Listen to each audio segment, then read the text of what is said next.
Hello students, very good morning. This is Manmohan sir. Today we are going to solve worksheet of an important chapter, that is chapter 5 friction.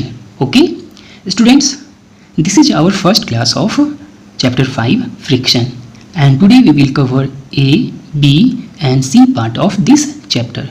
So let's start.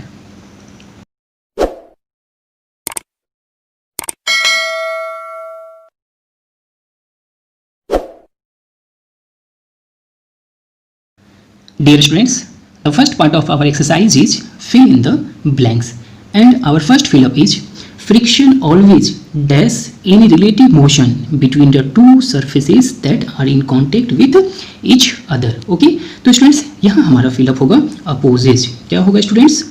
Opposes है ना. Friction always opposes any relative motion between the two surfaces that are in contact with each other. Okay students, for example suppose हम ये क्या है, हमारा एक ground है और इस ग्राउंड पे हमने क्या किया, एक बॉल को रोल डाउन कर दिया है ना. तो जैसे ही हमने इस बॉल को रोल डाउन किया तो हम क्या ऑब्जर्व करते हैं, हम ऑब्जर्व करते हैं कि कुछ समय के बाद ये बॉल कुछ डिस्टेंस कवर करने के बाद अपने आप क्या होता है, रुक जाता है ना. तो स्टूडेंट्स ये बॉल क्यों रुका? तो सवाल उठता है कि इस बॉल के सरफेस और ग्राउंड के सरफेस के बीच में एक एक्सटर्नल फोर्स काम कर रहा है ना. एक एक्सटर्नल फोर्स इस बॉल की स्पीड को क्या कर रहा है, रोक रहा है ना. तो उस फोर्स को ही हम लोग क्या कहते हैं, फ्रिक्शन कहते हैं. ओके, तो फ्रिक्शन के अपोज करने के कारण ही हमारा बॉल जो था वो रेस्ट पोजीशन में आ गया है ना. इसलिए हमने यहाँ पर क्या आंसर दिया स्टूडेंट, अपोजेज है ना. Friction opposes any relative motion between the two surfaces that are in contact with each other. Okay, now we start our second fill up. Our second fill-up is static friction is always dash than the sliding friction. Okay, तो students यहाँ पर हमें बताना है कि static friction जो होता है वो हमेशा स्लाइडिंग फ्रिक्शन से क्या होता है, कम होता है, ज़्यादा होता है या फिर इक्वल होता है. ओके, तो स्टूडेंट्स यहाँ पर हो जाएगा ग्रेटर है ना. Static friction is always greater than the sliding friction. Okay, our next fill up is sportsman use shoes fitted with spikes to dash friction between their shoes and the ground. Okay, students हम लोग जानते हैं कि जितने भी sportsman होते हैं वो अपने शूज में क्या फिट करते हैं, स्पाइक्स फिट करते हैं है ना. Means the shoes of sports person और sportsman are fitted with spikes. तो इसके पीछे कारण क्या होता है ना. इसके पीछे स्टूडेंट्स कारण होता है शूज और ग्राउंड के बीच में जो फ्रिक्शन है उसको क्या किया जाए, इंक्रीज किया जाए है ना, जिससे वो फील्ड पे आसानी से रन कर सके है ना, आसानी से जो भी प्लेइंग एक्टिविटीज है उसको परफॉर्म कर सके बिना गिरे. ओके, तो स्टूडेंट्स यहाँ पर हमारा आंसर हो जाएगा इंक्रीज. ओके स्टूडेंट्स, क्या हो जाएगा, increase. Okay, sportsman use shoes fitted with spikes to increase friction between their shoes and the ground. Okay, now we start our next fill-up. Our next fill-up is sprinkling of talcum powder on the carom board helps to dash friction. Okay students, आप लोग कभी ना कभी carrom board तो जरूर खेले होंगे नहीं, और अगर कैरम बोर्ड खेले हो तो आप लोग को पता है कि खेलने के दौरान हम लोग क्या करते हैं, टेलकम पाउडर का यूज करते हैं है ना. तो सवाल उठता है कि हम लोग टेलकम पाउडर का यूज क्यों करते हैं. तो स्ट्राइक्स और कैरम बोर्ड का जो सरफेस होता है ना, टॉप सरफेस जो होता है उसके बीच फ्रिक्शन को कम करने के लिए, जिससे हमारा स्ट्राइक जो है बोर्ड पे आसानी से क्या कर सके, मूव कर सके. ओके, तो फ्रीली मूवमेंट के लिए हम लोग क्या करते हैं, टेलकम पाउडर का यूज करते हैं है ना.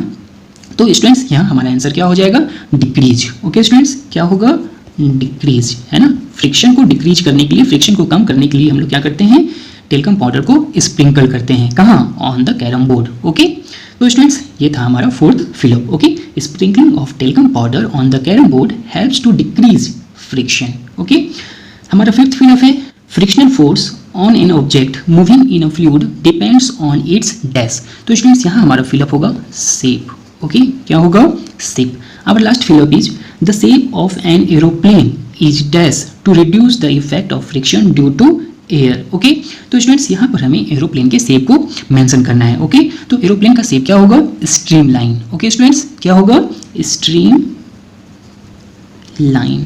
Okay, the shape of an aeroplane is streamline to reduce the effect of friction due to air. Okay, तो स्टूडेंट्स ये था हमारा A part, that is fill in the blanks. Okay, Now we start our second part, that is state true or false for the following statements. Okay? हमारा first statement है, when a body slides over smooth and wet surfaces, the amount of interlocking of irregularities of the two surfaces in contact increases. Okay? तो students यहाँ हमारा statement क्या होगा? False होगा. Okay? अब सवाल उठता है कि हमारा स्टेटमेंट फॉल्स क्यों हुआ, है ना?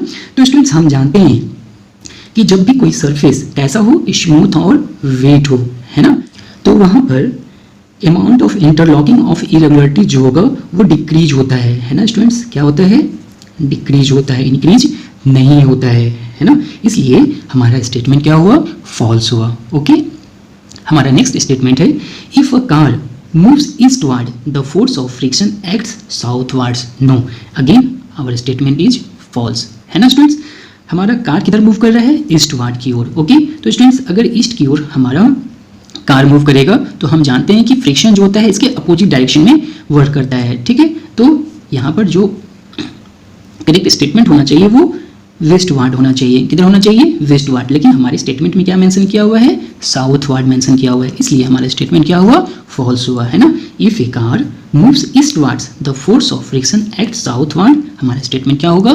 फॉल्स होगा. ओके? नेक्स्ट है हमारा, friction depends on how hard the two surfaces press against each other. Yes, यहाँ हमारा स्टेटमेंट ट्रू होगा. Okay? Friction depends on how hard the two surfaces press against each other. Students friction इसी basis पे काम ही करता है. जब किसी दो सरफेसेस को हम लोग एक दूसरे के अगेंस्ट में जितना हार्डली प्रेस करेंगे फ्रिक्शन उतना अधिक काम करेगा. ओके? तो स्टूडेंट्स ये हमारा क्या होगा? स्टेटमेंट ट्रू होगा. Okay? Our next question is, the sole of shoes and tyres of the vehicles are treated to decrease the effects of friction. Okay students यहाँ हमारा स्टेटमेंट फॉल्स होगा. ओके? शूज में जो सोल होता है हमारा, है ना, या व्हीकल्स में जो टायर्स होता है उसको हम लोग ट्रीटेड करते हैं क्या करने के लिए? तो फ्रिक्शन को इंक्रीज करने के लिए, ना कि डिक्रीज करने के लिए, है ना स्टूडेंट्स? हम जानते हैं कि जब हमारे शूल का सोल जो है वो प्लेन हो जाता है, वो खत्म हो जाता है, वो घिस जाता है, तो हम लोग स्लिपरी जगह पे आसानी से क्या गिर जाते हैं, है ना? हमारा स्लीपर जो है या हमारा शूज जो है वो क्या होता है? स्लिप कर जाता है. तो कारण क्या है? तो ग्राउंड और हमारे स्लीपर के बीच में फ्रिक्शन क्या हो गया? कम हो गया. नहीं, तो फ्रिक्शन को हम लोग क्या करने के लिए? इंक्रीज करने के लिए. फ्रिक्शन को क्या करने के लिए? इंक्रीज करने के लिए शूज में सोल को हम लोग फिट करते हैं या फिर व्हीकल्स का जो टायर्स होता है उसको हम लोग ट्रीटेड करते हैं. ओके? इसलिए स्टूडेंट्स यहाँ हमारा स्टेटमेंट क्या होगा? फॉल्स होगा. अगर यहाँ इंक्रीज होता तो हमारा स्टेटमेंट ट्रू होता, लेकिन यहाँ क्या है? डिक्रीज है, इसलिए हमारा स्टेटमेंट क्या होगा? फॉल्स होगा. Okay? The sole of shoes and tyres of the vehicles are treated to decrease the effects of friction. Okay? हमारा स्टेटमेंट क्या हुआ? फॉल्स हुआ. Our next statement is, lubricants can be liquids, semi liquids और solids. Yes, हमारा statement यहाँ क्या होगा? True होगा. ओके स्टूडेंट्स, हम जानते हैं कि जितने भी लुब्रिकेंट्स होते हैं वो तीनों फॉर्म में अवेलेबल होते हैं, लिक्विड के फॉर्म में भी, सेमी लिक्विड के फॉर्म में भी और सॉलिड के फॉर्म में भी, है ना? जैसे सॉलिड के फॉर्म में अभी जस्ट हमने टेल्कम पाउडर का यूज किया, है ना, तो टेल्कम पाउडर क्या हो जाएगा? हमारा सॉलिड हो जाएगा. सेमी लिक्विड्स में हमारा क्या होगा? ग्रीस हो जाएगा, है ना, और लिक्विड्स में हमारा क्या होगा? मोबिल्स या फिर ऑयल. ओके? इसलिए लुब्रिकेंट जो होगा वो लिक्विड्स भी होगा, सेमी लिक्विड्स भी होगा और क्या होगा? सॉलिड्स भी होगा. इसलिए स्टूडेंट्स हमारा स्टेटमेंट यहाँ क्या होगा? ट्रू होगा. Okay? Our sixth question is, friction can be increased by using ball bearings between the moving parts of machines. Okay? No students, friction को डिक्रीज करने के लिए, है ना, हम लोग बॉल बेयरिंग का यूज करते हैं अपनी मशीन पार्ट्स में. ओके? तो यहाँ हमारा स्टेटमेंट क्या होगा? फॉल्स होगा. ओके? हमारा लास्ट स्टेटमेंट है, fluid friction can be minimized by giving suitable shapes to the objects moving through the fluid. Yes, यहाँ हमारा स्टेटमेंट ट्रू होगा. ओके? हम लोग जानते हैं कि जितने भी फ्लूइड फ्रिक्शन होते हैं उसको मिनिमाइज करने के लिए हम लोग क्या करते हैं? तो ऑब्जेक्ट्स का एक पार्टिकुलर शेप देते हैं, है ना? जैसे एग्जांपल के लिए हमारा एरोप्लेन, तो एरोप्लेन का शेप हम लोग कैसा तैयार करते हैं? स्ट्रीम लाइन में, है ना, जिससे क्या होता है? जो फ्लूइड फ्रिक्शन है वो मिनिमाइज्ड हो जाता है ना, कम हो जाता है. Okay? So here the statement is true. Okay? So students ये था हमारा B part, that is true and false the following statements. Okay? Now we start our next part, that is tick the correct option. Okay students, हमारे C part का first question है, suppose your writing desk is tiled to a position where a book kept on it just starts sliding down. The figure showing the correct direction of frictional force acting on it. Okay, तो students सबसे पहले हम लोग को question समझना है, question कहा क्या रहा है। सपोज हमारे पास क्या है, एक राइटिंग डेस्क है ना, और राइटिंग डेस्क को हमने क्या किया, थोड़ा स्लाइड कर दिया, ओके, टाइल्ट कर दिया है ना, और यहाँ पे हमने क्या किया, एक बुक को प्लेस कर दिया। तो बुक क्या होगा, नीचे की ओर मूव करेगा, है ना, यानी स्लाइड करेगा। तो यहाँ पर जो फ्रिक्शनल फोर्स का डायरेक्शन होगा वो किधर होगा। स्टूडेंट्स हम जानते हैं कि यहाँ पर अगर बुक का मूवमेंट किधर है, डाउनवर्ड है, तो फ्रिक्शनल फोर्स का जो मूवमेंट होगा वो किधर होगा, अपवर्ड होगा, यानी ठीक इसके अगेंस्ट में होगा, इसके अपोजिट डायरेक्शन में होगा। ओके, इसलिए यहाँ पर हमारा जो करेक्ट ऑप्शन होगा ये D1 होगा, है ना। ओके स्टूडेंट्स, हमारा सेकेंड क्वेश्चन है, two boys are applying oppositely directed and equal in magnitude forces on a box as shown in the figure. Okay, तो एक बार हम लोग फिगर को ऑब्जर्व करते हैं।